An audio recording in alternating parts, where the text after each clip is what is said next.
Yes, this is eSports. You've heard about it. It's very big. But what does it mean for your business? So I'm going to present you how eSports have gone so big in such a few years, and how betting can benefit from this.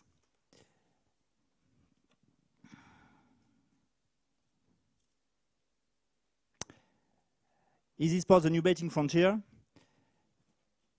And what is eSports exactly? eSports, very simply, it's organized competition of video games. First, eSport doesn't mean game sports. Usually when I present eSport to partners, they always think of football games. But in fact, football games like FIFA doesn't mean a lot on eSports. Each game is its own discipline, and only a few games, in fact, do represent eSports. We have only a handful of games for the last years that represent nearly 90% of the market. You can see them there. We have League of Legends. I will present them more precisely later. League of Legends, which is the most important eSport game now in the world. You have Counter-Strike, which is quite an old game, but it's very, very big. And you have a few other games, but League of Legends and Counter-Strike are really the biggest eSport game.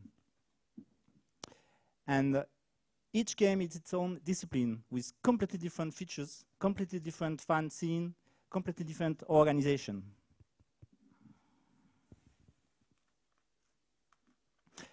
So why eSport is so big? Video game started 30 years ago, but eSport started only 10 years ago. And there are the few reasons why eSport have grown so big. First is the competitive dimension.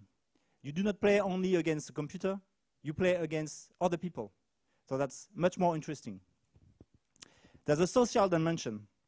You play with your friends, and also in the game, you have lots of social tools that helps you to exchange while you play, or even when you're not playing, directly with your friend. And young people, they always want to feel connected to their friends. So now the power of all those games is that they allow young people to play at home and exchange directly in the game with all their friends through integrated tools. You play for free because most of eSport games are free. You only play, you can get the game freely, and then you pay if you want some extra features. You play for free, you watch for free because Twitch is free, so you can see other people playing your favorite games for free. And you can also cast for free. That means when you play, you will interact and present your game to thousands of other viewers. So what you have to understand, it's a completely gaming subculture where most of the components are free. You have free access to the game. You pay if you want to have extra features. And you interact freely with your friend, and you can watch games freely. So that's very important if you want to enter this dimension, this gaming dimension. And those people that are completely digital natives, people that play eSport, of course they are young people or less young like me, but they have their own language, they have their own roots, the place where they want to meet, they have their own culture, and of course it's quite far away from the racing and horse universe.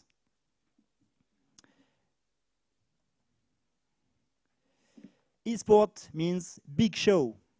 It means thousands of people in stadium where they can share their passion together. Here we have the example of the League of Legends World Championship last year. It was in the Staples Center in LA. That means around 30,000 people. And the competition was watched by maybe 10 million people on Twitch. And all those people, they gather there to share their passion. Just like maybe people who are passionate by horse racing go on the horse race and share this together. So they have this very strong cultural feeling together. And any offer that want to touch those young people have to include this passion and this culture.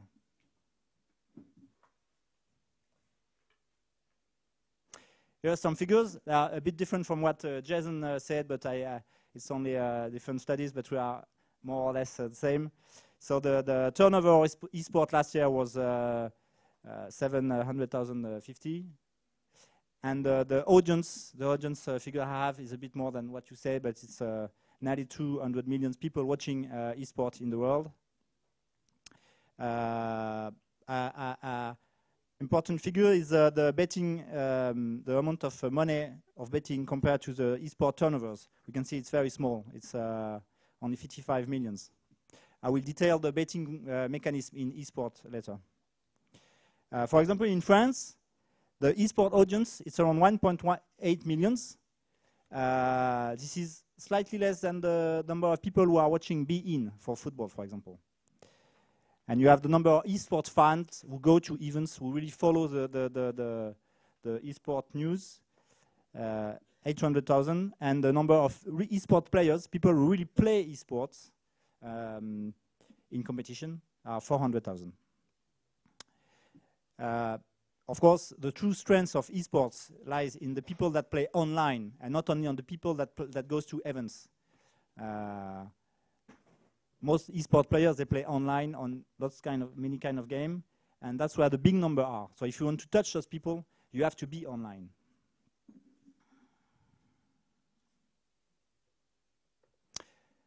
And very important, it's just like in the football or other sport games, the eSport teams are the new stars. They have 100,000 of followers. Here's a few examples. NV US is a Counter-Strike team in the US. There are 450,000 followers on Twitter. You have teams such as SK Telecom, which is the #1 team on League of Legends, Chinese team. And we all know also that many sport people are now investing into eSport. The latest last week was Magic Johnson, who bought a very famous American eSport team. You have German football team, Schalke 04, that invested in another League of Legends team a few months ago. The Sixers that bought just recently Dignitas. The price of a League of Legends team is around $1 million.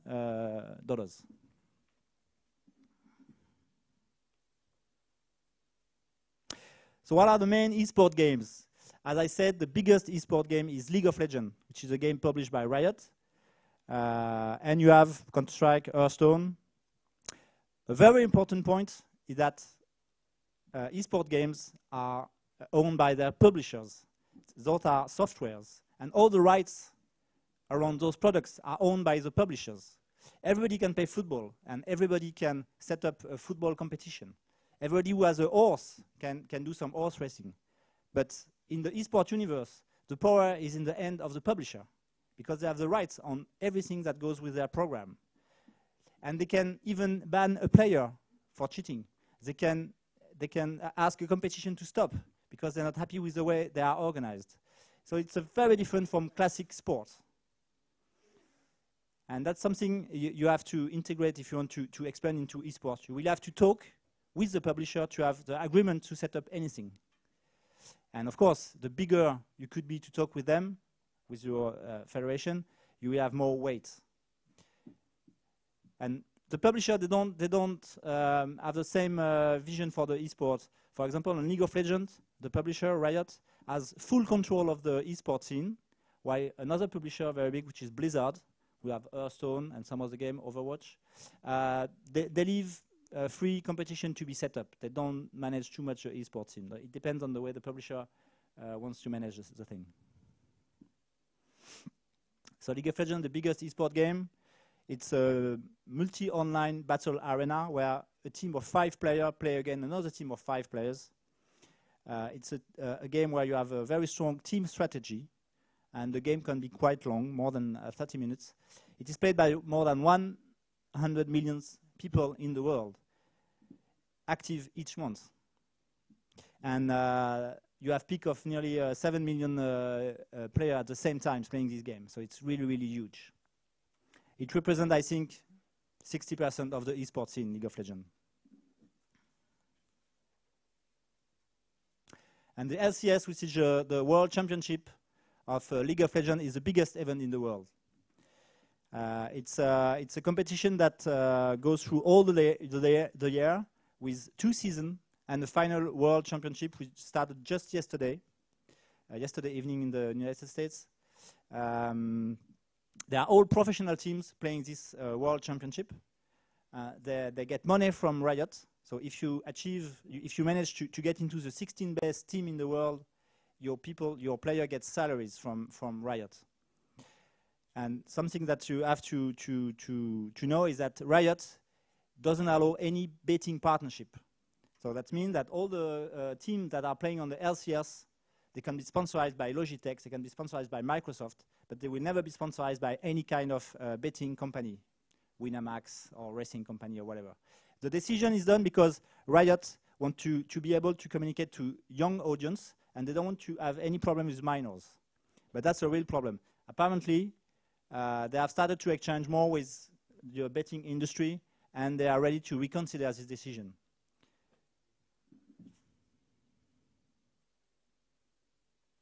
The main competitor of League of Legends is a game published by Valve. It's Dota 2. It's very popular in Asia. It's less popular in Europe. There's a very big audience in Asia. There are around 10 million players worldwide. And you do have an in-game betting system. I will explain this a bit later. While in League of Legends, you don't have any betting system in the game. So Dota 2 are more open to betting partnership and betting in-game. Counter-Strike. So Counter-Strike is also a 5 versus 5 game. It's a first-person shooter. It's very, very popular. 10 million active accounts. Matches are very quick, but usually when you do a competition, you do a series of matches for 1 hour. The problem with Counter-Strike, it's a PEGI 18 game. That means usually you do not have, people under 18 do not have the right to buy the game. For the media and for some partnerships, this could be a problem. Counter-Strike is an interesting case because it has an extensive in-game but also out-game betting system. People can bet in the game, and people can also, there are a few websites that offers to bet outside of the game on the result of the competition. And I will present that a bit later because last summer there have been some problem with the betting system in Counter-Strike, and the publisher of the game have decided to stop most betting websites around Counter-Strike.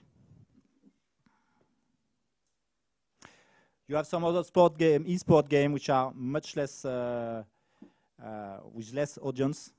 A few of them can be on mobile. Clash Royale is a game from Supercell on mobile. And you have also the FIFA series, the football game, but there's not a very strong eSport audience. This doesn't mean that the game doesn't sell. FIFA is doing excellent sales everywhere in the world, but it doesn't have a very big eSport audience. Here's some figure on the betting in eSport game. We have quite the same figure on this. The estimated earning last year for betting on eSport was $55 million. And you can find this on betting platforms such as Unicorn. That means real money. You bet with real money on eSport competition. But I have these other figures, which is the estimated CSGO, Counter-Strike Go wagers on skin. I will explain what is a skin. It's between $5 to $7 billion. What is a skin? Well, we can see on the small image, a skin is cosmetic virtual things that you buy to put into the game. For example, here we have the skin of a famous eSport team. The guy bought the skin and put it on his rifle. So other people play against him, they see he's a fan of this eSport team. Okay?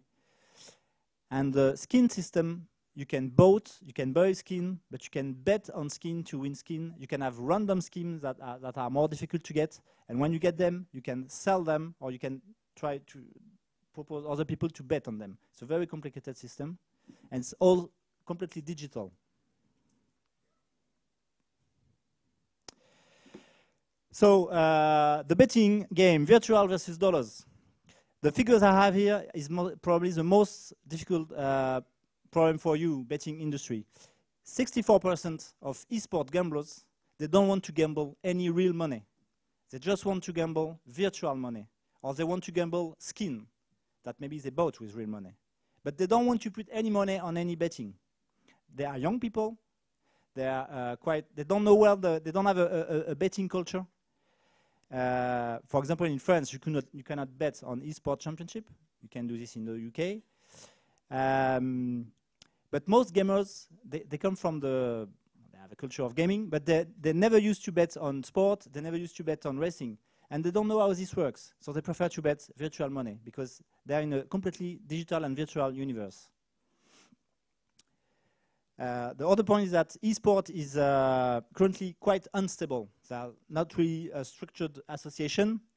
There's no guarantee that there's no cheating. For example, you have lots of Russian teams playing on the Counter-Strike. Where do they come from? Where does the money come from? Can they do some arrangement to win or lose the game depending on the odds? There's no unified regulation on all the eSport games. This doesn't encourage people to bet on eSport, and it will be a big job to regulate all this market.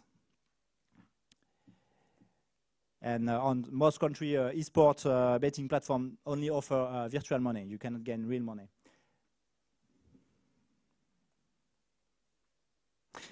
Here is an example of a few betting platforms.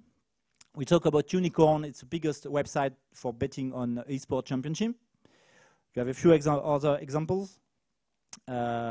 You bet real money on Unicorn, so you bet outside of the game. You have another good example. It's Better's Rift, which is a French startup who proposed to bet virtual money on championship. But the most interesting case we have to talk about is the skin mechanism. So I explain you what are the skins in games. So it's in-game cosmetic goods that you can buy or bet. You can pay with them, or you can get them from virtual money. And people can exchange skins. They can also buy skins. And in fact, some website a few years ago decided to help people trade their skins. If you have a very rare and random skin in the game, you can try to go on those websites and you can exchange with other players, or you can sell it for real money. The betting system in the game Counter-Strike is very complicated, so I will not go too far into this. What happened is there have been this summer some class action from family in the United States against Valve, the publisher of Counter-Strike, because their young boys have spent lots of money to bet on skins, to buy skins, to exchange skins in the game, and much more money that their parents could agree on. And so those class action, Valve have decided to close on the last few months, to close most betting system, in-game betting system. So it will be more difficult now to set up a betting industry around the skin mechanism of such Counter-Strike. But as you can see, there's lots of money involved, and that could be an interesting way to develop some betting.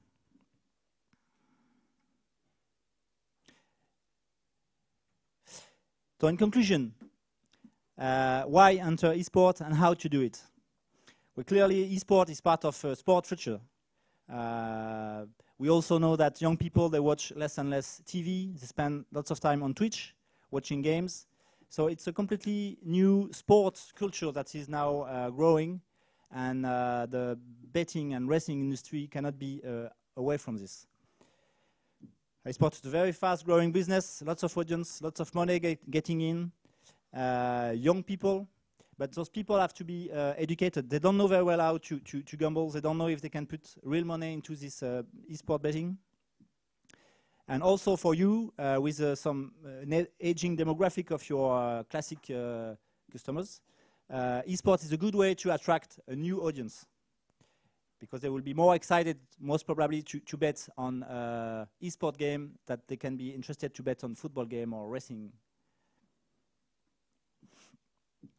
In conclusion, what we can say is, if you want to develop an eSports offer, you have to be, to learn how to understand this eSport culture, this gaming culture, this digital native culture.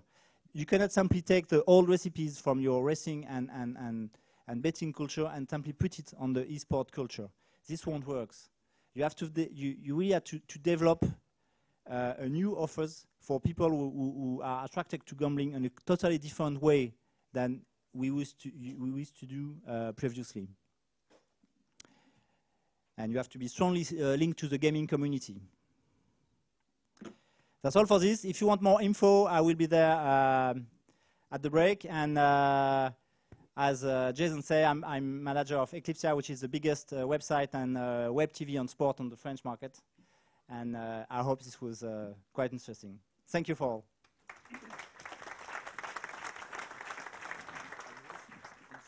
If you have a few questions, I can answer them. Yes, I would like to ask a question. Thank you, first of all, for a fascinating overview of the esports world. Not sure how familiar you are with our racing and betting world, but you made some interesting observations there. I'm not really, in fact. Well, as you rightly say, you know, we have an aging demographic. We need to appeal to a younger audience. So what would you say is the real opportunity for racing? How can racing, which is a traditional sport in the real world, enter this sort of virtual universe? Well, when I see how the PMU have started to develop its business, we can see that if you want, first you have to be identified by young people as structured and solid and reassuring gambling offer. It's to be honest, betting on Counter-Strike or betting now on an eSport championship is a bit a jungle. There have been lots of cases where people were crooked by website on the eSport market, and they lost some money. So it's time that the real big federation of gambling with old and respected structure get into this business. But this has to be done step by step. And a good way, of course, is to sponsor some eSport championship, to sponsor some team, to organize maybe some championship, just like the PMU did already, to know how to interact with this audience, to learn how the competition are organized, what the young people are looking for experience. That's a really first step to progressively bring your culture and your brand into the eSport universe. Do we have any questions from the floor for Théophile, please? I was so clear. Yes. So if you're like a footballer, sorry, if you hold on 1 second, the microphone's on its way. Hi. If you're a professional footballer, you could work with that for, let's say, 15 years from when you become a professional until you know, the end of your career. But if you're a team here and you start playing, let's say, League of Legends, I mean, the lifetime of a game like that must be a few years, right? You mean the game? Oh, the lifetime of a game. Yeah, the lifetime of the game. So what happens after, you know, League of Legends 2 comes, or 3 or 4, or some other thing?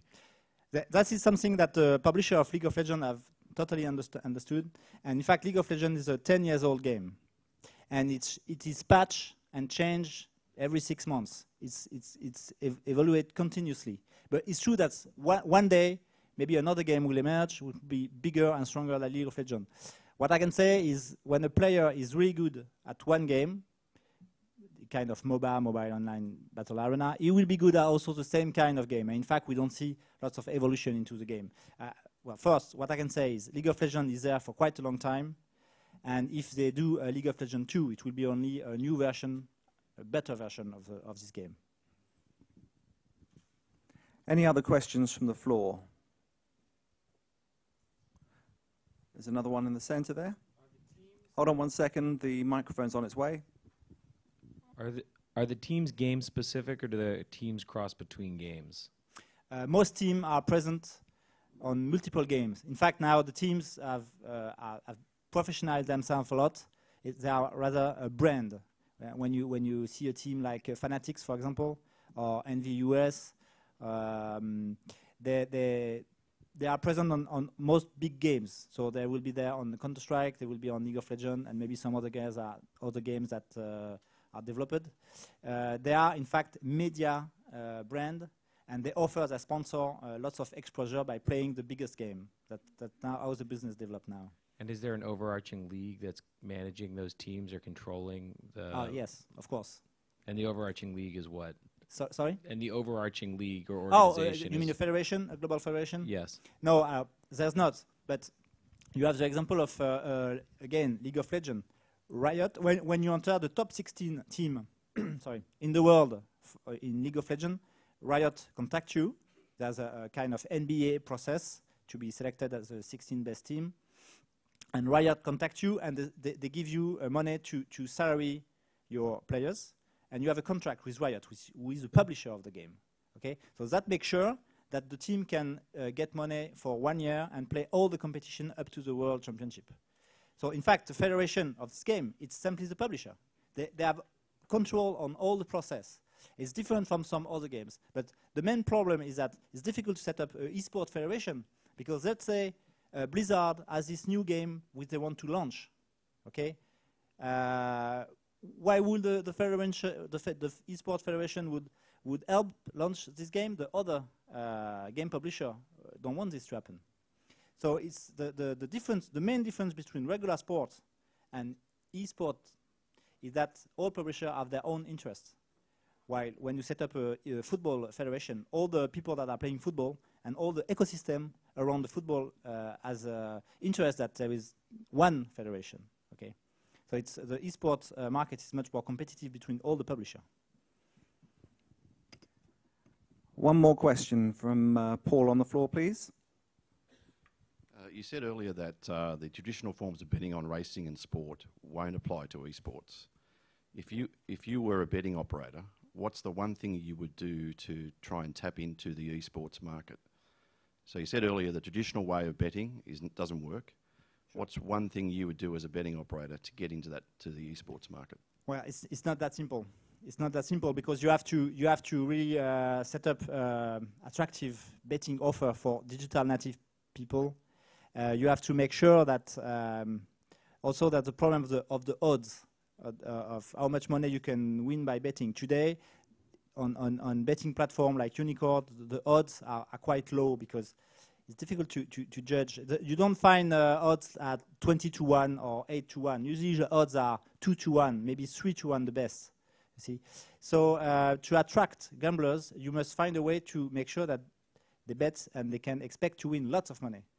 And for the moment, on the eSport market, it's not very attractive to bet, because you are not interested to gain so much money. So if you want to get into this market, you have really to study all the in-game mechanisms, such as skins, because most people that are interested into eSport, they would prefer to pay to get a rare skin for the game than to gain money, to have money. You see, young people, they just want to have the gun with the skin of their favorite team. They would prefer to pay for this than to get more money. So that's you really have to understand the way those people think. Well, there's lots of really interesting dimensions to this. I think we've just got one more question there, if we may, if we've just got time. Lots of interesting dimensions to this, I think, for racing. You know, we have a debate coming up shortly. We'll explore some of these themes. But one more question. Yeah, so let's put the question the other way around. You said what people from horse racing should do if they come to e-gaming. But the other way around, would this mean we should offer young people to have racing colors that they can buy or something like this to get them attracted in racing? Because we are perhaps not here from racing industry to earn money in e-gaming, but perhaps to get the young people from e-gaming interested in racing and betting. Yes, maybe, but the interest of those young people is to see pro gamers competing, because also you must understand that all those pro gamers, they are 20 years old, they are very young. So all the young people are interested into e-sport. They identify themselves to those programmers, say, and they really they are fans of those teams, because it could be me, and he's young like me, and he's doing such great things with this game, and he's earning so much money. So it will be difficult, I think, to have such attraction to racing, because it's a universe. This culture has been lost for the young people.